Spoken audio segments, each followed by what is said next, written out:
Ele é considerado pelo Colégio Militar do Rio o melhor aluno de sua história e concluiu em primeiro lugar o curso do criterioso Instituto Rio Branco, o berço dos diplomatas do Brasil.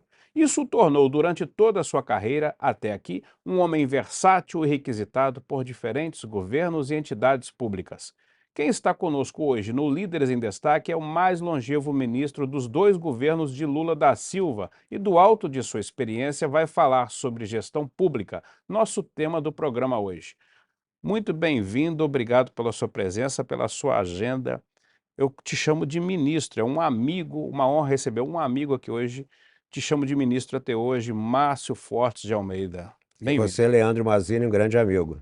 Obrigado pela sua presença. Vamos começar então a falar do Minha Casa Minha Vida. Há algum gargalo hoje? O Lula quer construir mais 1 milhão de casas. É possível?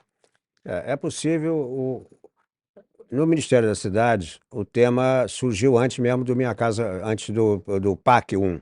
Já havia um programa de construção de Minha Casa Minha Vida dentro dos objetivos do Ministério das Cidades. Com Minha Casa Minha Vida, veio um importante eixo de disponibilização de recursos. Não era tanto de projeto, era de recursos. Então as coisas se inverteram. O Lula queria desenvolver o país, desenvolvendo a infraestrutura. Então uma das vias era construir casas, mexer na mobilidade urbana, na regularização fundiária. Então várias áreas que eram do Ministério das Cidades. Naquele momento, você não teve que solicitar às prefeituras que estudassem projetos, as empresas que fizessem projetos e locais disponíveis, dimensões variadas, porque começamos com casas pequenas, fomos aumentando, fomos aperfeiçoando os projetos, colocando itens que davam mais conforto ao morador, mas conseguimos levar adiante a ideia e o nome Minha Casa Minha Vida ficou guardado por um certo tempo no governo anterior e agora volta com toda a força para o governo Lula, que está disponibilizando recursos dentro de um novo projeto de mais possibilidades de acesso a quem necessita, ou seja, com mais subsídio, que é importante, porque nem todo mundo tem dinheiro para poder adquirir a casa própria. Desde que você subsidie, você encontra um caminho para a solução dessa trágica situação que temos no Brasil, que é a deficiência habitacional. A Caixa tem dinheiro em caixa para subsidiar mais o programa?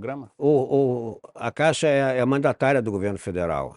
Justamente o recurso vem do programa do PAC, que transfere recursos. Ela simplesmente analisa os projetos, Uhum. ela julga os projetos e acompanha a execução. Mas ela é mandatária, que os Ministérios das Cidades supervisiona e disponibiliza recursos para isso. Mas os recursos são passados também via fundo de garantia. Eu lembro muito quando a gente conversava, quando o senhor era ministro das cidades, pasta pelas quais passavam obras estruturantes importantíssimas, mobilidade urbana, Minha Casa Minha Vida Habitação, havia uma deficiência forte e um desafio muito grande na questão da Caixa, das medições. Medições feitas por fiscais da Caixa e do próprio governo federal. Há esse gargalo ainda, porque sem as medições as obras não andam. O TCU vem e olha, para tudo. A questão das medições é interessante. De uma hora para outra, com o crescimento do PAC, os projetos foram se acumulando, os valores foram se acumulando. E os funcionários que tinham que fazer medições ficavam com medo de assinar. Os valores pequenos viraram a valores grandes. Então você tinha que ter muito cuidado nas medições. Mas a Caixa se aperfeiçoou, as prefeituras se aperfeiçoaram. Eu me lembro que eu levava gente da Caixa para certas prefeituras para ensinar como fazer os projetos. Então, para poder levar adiante o que nós queríamos, que era dar habitação disponível para quem necessita. Ministro, e mobilidade urbana? O senhor teve um papel fundamental na Copa do Mundo, né, estruturou ali bem antes da Copa, ainda no governo Lula já, a questão da mobilidade urbana. O BRT deu certo? É um projeto que pode ser repetido em várias capitais? O BRT do Rio deu certo? Bem, é um projeto complexo, né, porque você tem que interferir nas linhas de circulação existentes, você vai tomar vias que estão reservadas a automóveis, etc. Mas é um caminho muito bom que já foi seguido por outros países da América do Sul. Na Colômbia, esse é um modelo de BRT, perdão, é exitoso. E aqui no Rio aconteceu que, com o tempo, houve desgaste do material rodante e agora a prefeitura está trocando e revitalizando o que nós temos aqui em termos de Transcarioca, Transolímpica e agora Transbrasil. Então, realmente vai funcionar de maneira, espero, a contento, com mais consciência da população.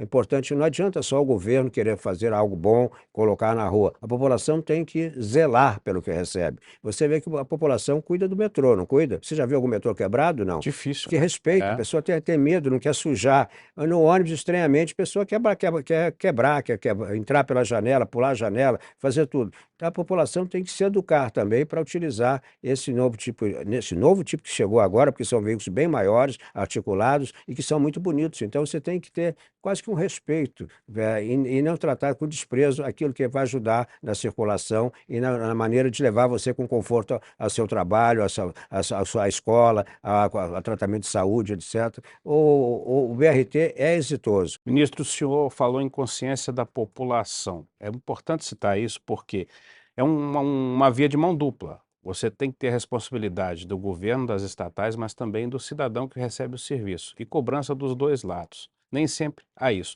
Há uma desconfiança muito forte. É a praxe do povo desconfiar muito do setor público e da burocracia do setor público. Há gargalos, há burocracia sim.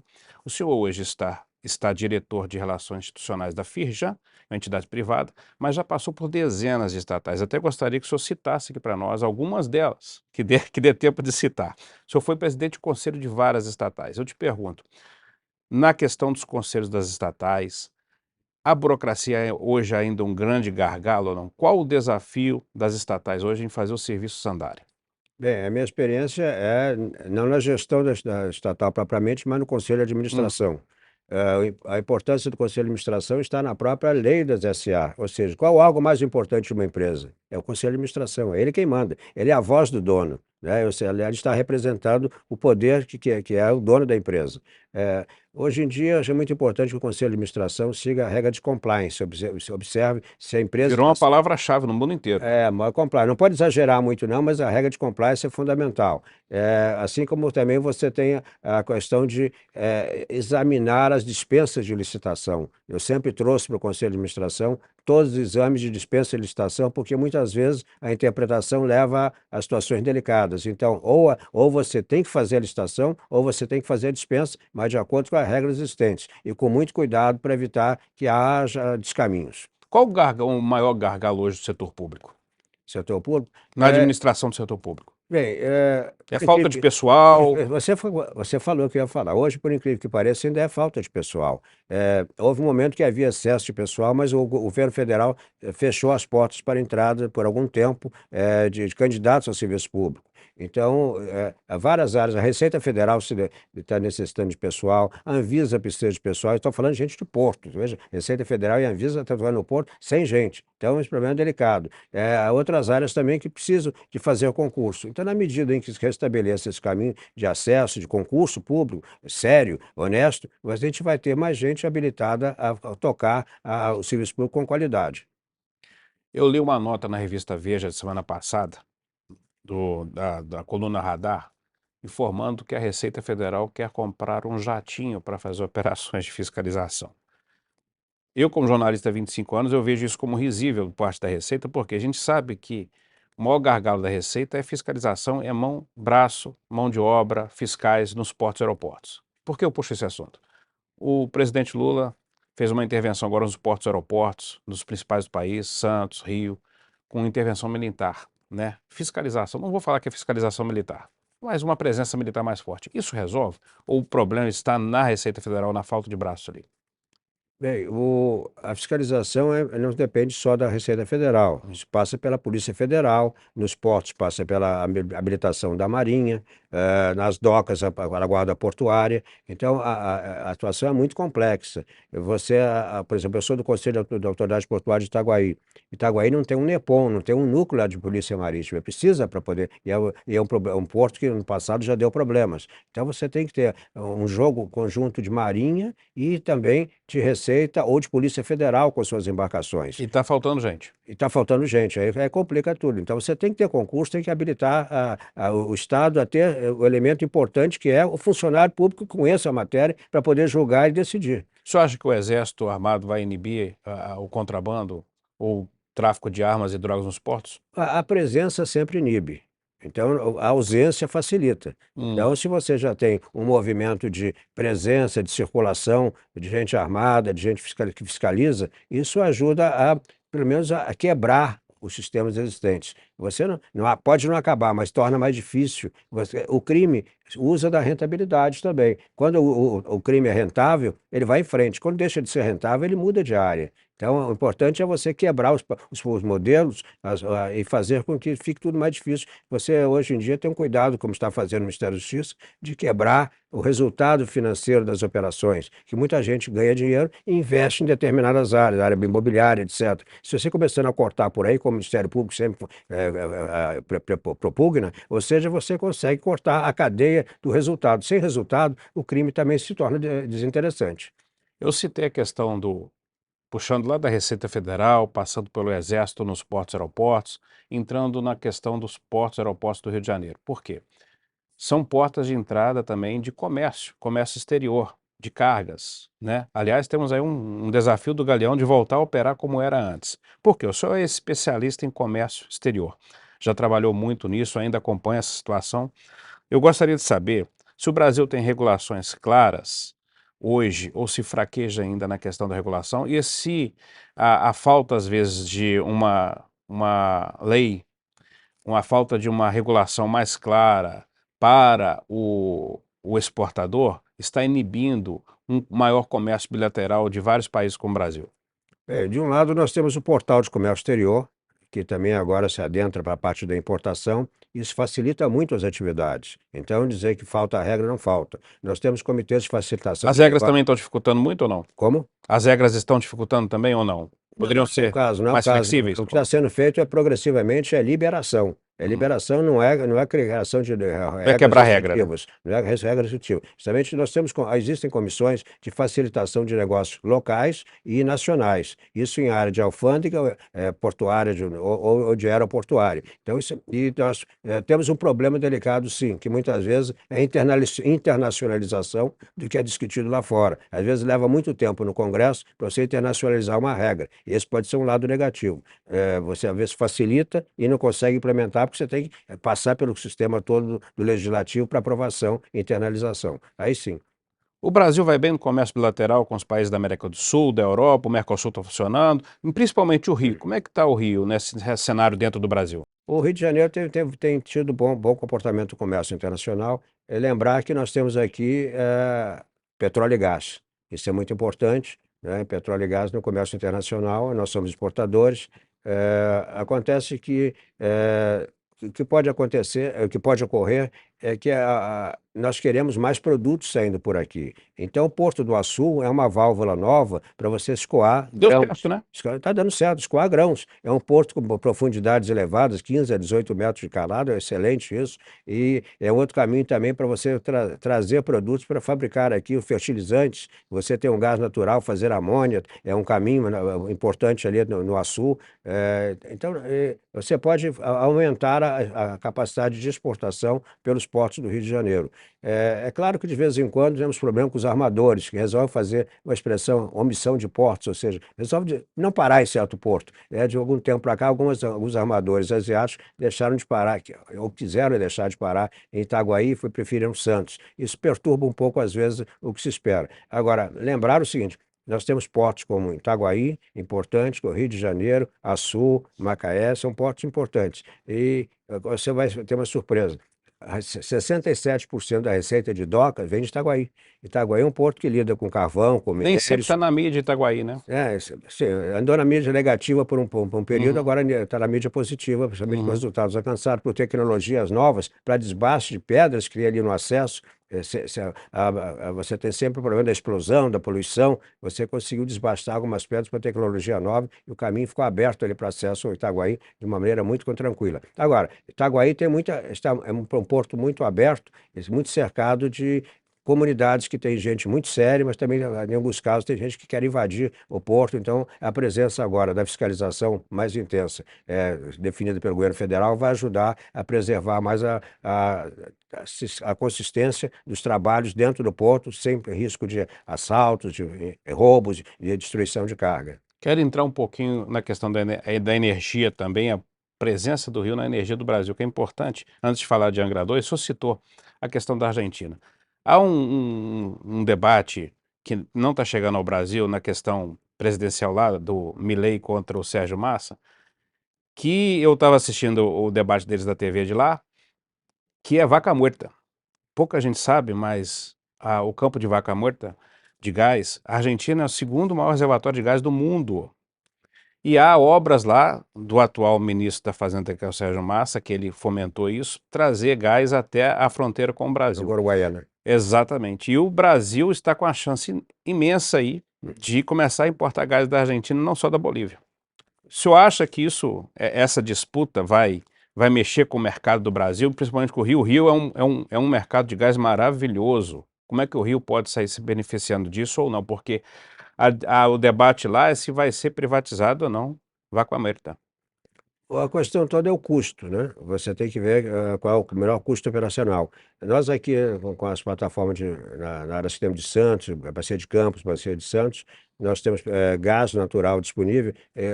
Custa um pouco ainda concluir as rotas. Temos rota que vai para a região do Açu e temos rotas que devem chegar ou São Paulo ou Itaguaí. Tem que se definir essa rota, a famosa Rota 4, como é que entra, porque aí você tem um gás chegando para a indústria, também para geração energética. Não sei se você sabe, em Itaguaí tem um navio estacionado.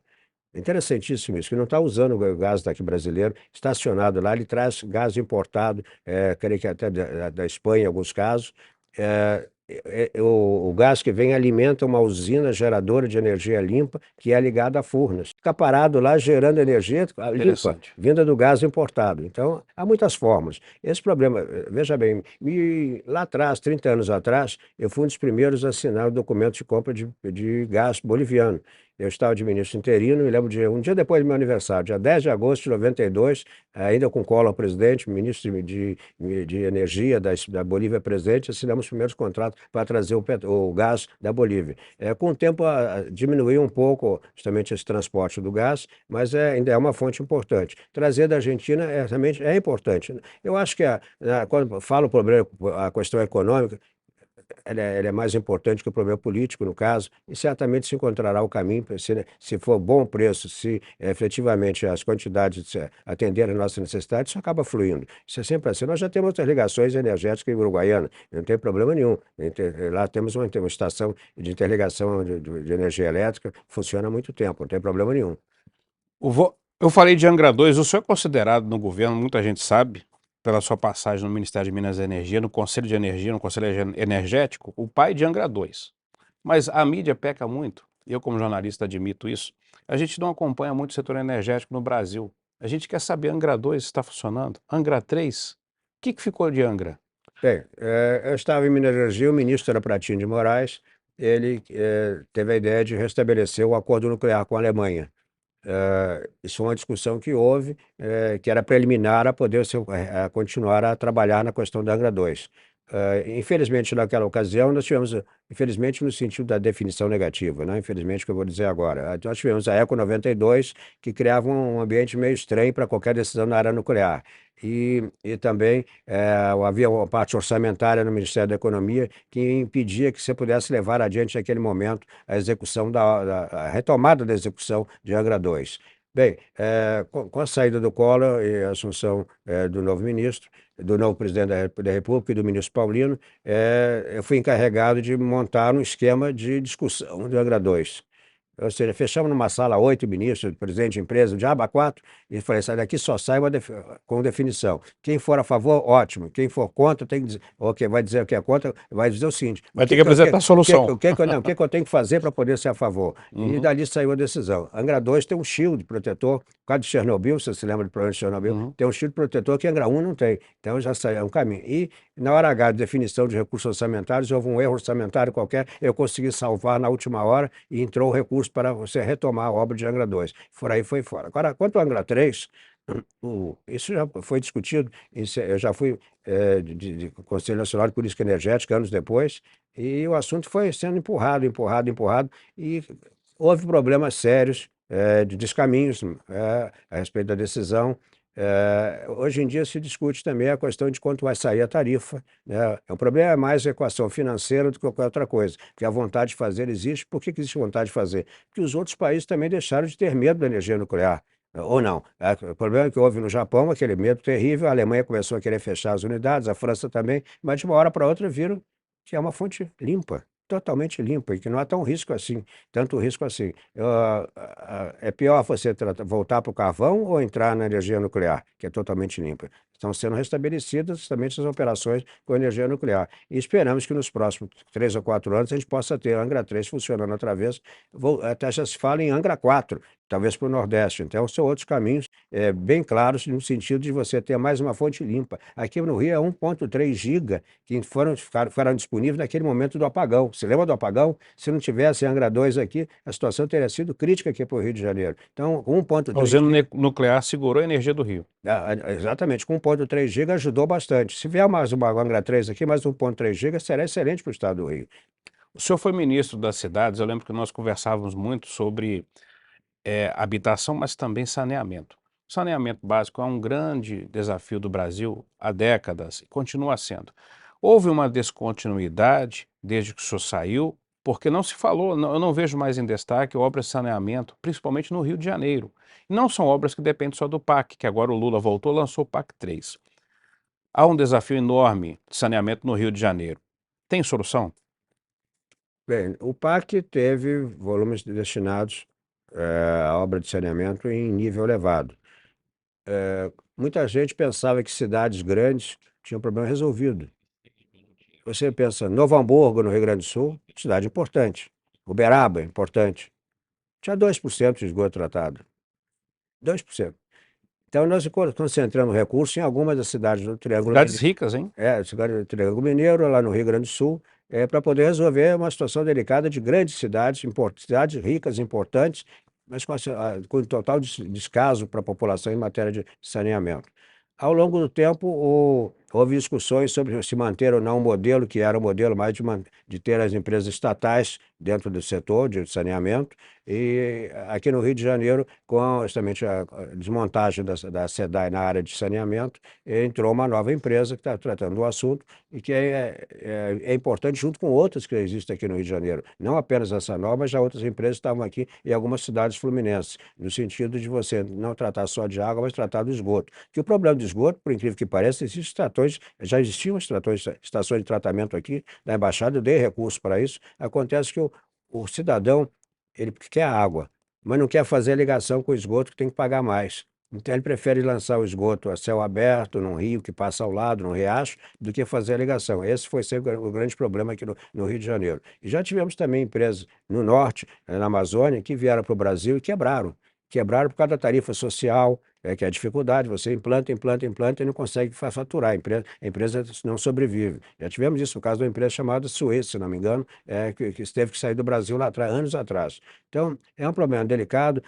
Aqui no Rio de Janeiro, eu creio que parece que o caminho está bem pavimentado, a SEDAI continua a fornecer água e a outra empresa que está aqui vai tratar do saneamento. Espero que isso funcione juntamente com outras empresas que andaram já por aqui, de Portugal, etc., andaram aqui pelo Estado, ou anda pelo Estado, trabalhando na matéria de água ou de esgoto. Eu queria entrar num assunto esporte. O senhor também, como eu disse no início do programa, um gestor versátil, o senhor cuidou de abrir as portas para as Olimpíadas do Rio de Janeiro. O senhor foi a principal autoridade olímpica, autoridade pública olímpica, que fez a interface das 3 esferas, município, estado e governo federal, para que tudo andasse. E deu tudo certo. Foram Jogos Olímpicos maravilhosos. O Rio tinha tudo para dar errado, tudo, né? Violência, tráfico, milícia, o que tivesse ali, aquele medo de um atentado terrorista que não houve. O único problema que teve repercussão internacional foi causado por um nadador americano que depredou um posto de gasolina, né? E todo mundo esperando que o Rio fosse ser bombardeado. Deu tudo certo, graças a Deus. O senhor teve essa experiência na APO, né? O Rio tem condições de receber uma outra Olimpíadas? Aprendemos muito, não é fácil. Agora, essa questão de retornar à Olimpíada do Brasil, isso anda pelo mundo, vários países, a decisão não é tão fácil assim, há várias escolhas, há várias candidaturas, às vezes você distribui em mais de um país. Mas aprendemos muito e aprendemos a fazer grandes eventos, não só a Copa Exatamente. do Mundo, como justamente as Olimpíadas. O grande problema que ficou para as Olimpíadas foi o legado. Você ainda tem muitas venues, como se chama, instalações, que não são perfeitamente utilizáveis. Ficaram ao longo do tempo esquecidas, velódromo foi um caso concreto, né? E porque nós estamos fora das grandes rotas de grandes competições. Parque de Deodoro. Pois é, as grandes competições internacionais são feitas em Europa, nos Estados Unidos, na Ásia, etc. Nós estamos fora do eixo. E o que faltou para nós foi uma programação de continuidade e utilização em eventos internacionais. Isso é importante você ter aqui a competição para manter a instalação funcionando. Fazer a Olimpíada nós soubemos fazer.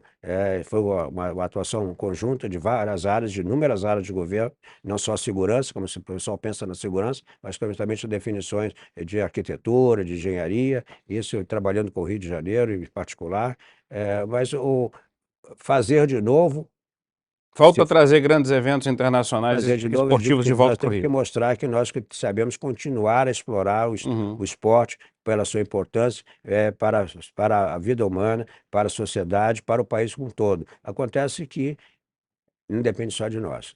Então, são várias escolhas. Temos agora Paris aí pela frente, né? Vamos ver o que nós vamos fazer. É o seguinte, nós também ainda temos que ter entusiasmo de ter grandes atletas. É. Nós temos esquemas montados pelas Forças Armadas de trazerem como apoio de subsistência os atletas para seus quadros e poderem competir. É importante que a gente tenha presença. Não basta estar olhando a Olimpíada, você tem que participar e ganhar as medalhas. É isso. Só olhar os outros ganharam não tem graça. Eu quero fazer a Olimpíada, mas quero ganhar medalha. O senhor é um líder do Rio, por isso está aqui no Líderes em Destaque. Eu gostaria que o senhor deixasse uma mensagem para o povo carioca, para o povo fluminense que está nos assistindo. O povo tem que ter confiança, tem que acreditar, mas também que tem que dar tudo de si. Esperar que o governo faça tudo é um grande equívoco. Há pouco estávamos falando da questão do BRT, se funciona ou não funciona. Ele funciona se a população souber preservar, contribuir para que ele funcione adequadamente. Politicamente, você tem que escolher as melhores opções, do seu entender, que sejam sérias, honestas, que não tenham comprometimentos. Então, depende muito da população, depende de si, de cada um, fazer com que o Rio de Janeiro continue a ser o que foi no passado. No passado já fomos muito importantes aqui, fomos Distrito Federal, capital do país, etc. Perdemos um pouco de espaço, retomamos hoje em dia com a indústria que nós temos aqui, com a sorte que nós temos de ter aqui a produção de energia limpa aqui, com petróleo, com gás, sobretudo agora, com as possibilidades de energia eólica, solar aqui no Rio de Janeiro, com os portos funcionando, com a mobilidade urbana voltando a ter importância, com a construção civil também voltando a ter importância, ou seja, o Rio de Janeiro tem caminhos que podem voltar a fazer com que nós sejamos não só um mercado consumidor, mas um mercado produtor e desafiador. Lembrar que nós temos que vencer dificuldades de competição com outros estados que tiveram no passado a correção de tratar dos seus problemas de subsídio, de investimento adequado com a presença do governo dando o apoio necessário. Nós perdemos competitividade muitas vezes com Vitória, perdemos competitividade com Santa Catarina, mas hoje em dia há 17 projetos correndo na Assembleia Legislativa para retomar a questão da definição correta dos investimentos, do apoio aos investimentos aqui no Rio de Janeiro, para que eles possam dar mais presença industrial, mais presença da sociedade, nos caminhos do comércio e da agricultura. Muito bem, obrigado pela sua presença, Márcio Fortes, advogado, diplomata, ex-ministro e gestor público. Foi uma aula a sua participação hoje e espero que, pelo pouco que contou aqui, do muito que fez, o telespectador possa acreditar que existe sim boa gestão pública no Brasil. Basta querer e enfrentar os desafios. Até o próximo Líderes em Destaque.